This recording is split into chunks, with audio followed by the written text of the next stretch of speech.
ഓടുന്നു പൊട്ടുന്ന സമയത്ത് ആൾക്കാർ സ്വാഭാവികമായിട്ടും അങ്ങനെ വരും എന്നുവെച്ചാൽ നാളെ ഒരു പടം ഓടിക്കഴിഞ്ഞാൽ നല്ലതും പറയും.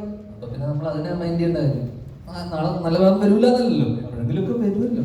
പിന്നെ അപ്പൊ നടനെ മറ്റുള്ള നടന്മാരിൽ നിന്ന് ഒരുപാട് വ്യത്യസ്തമാക്കുന്നത് ഞാനിന്റെ സംസാരിക്കുന്ന ശൈലിയാവും. ഉള്ള പോലെ പറയുന്നത് ബാക്കി വരുന്നത് വെച്ച് കാണണ്ടേ എന്നുള്ള മൈൻഡാണ്.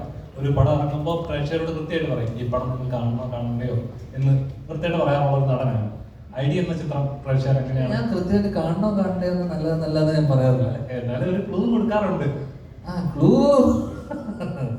ചിലതിനൊക്കെ ക്ലൂ കിട്ടും ആൾക്കാർക്ക്. കുറച്ച് ബുദ്ധിയുള്ള ആൾക്കാർക്ക്, കുറച്ച് മനസ്സിലാവുന്ന ആൾക്കാർക്ക്, എന്നെ അടുത്തറിയാവുന്ന കുറച്ച് ആൾക്കാർക്കും ചില ഇതിൽ തന്നെ നമ്മുടെ കുറെ സുഹൃത്തുക്കളുണ്ട് അറിയാം.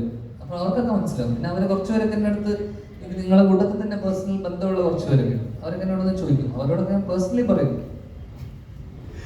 അതില് ഞാൻ നിന്നോടും പല കാര്യങ്ങളും പറഞ്ഞിട്ടുണ്ട്. കഴിഞ്ഞിട്ട് നമ്മൾ ഇവിടെ മാറിയേക്കുമ്പോൾ പറയും. നമസ്കാരം.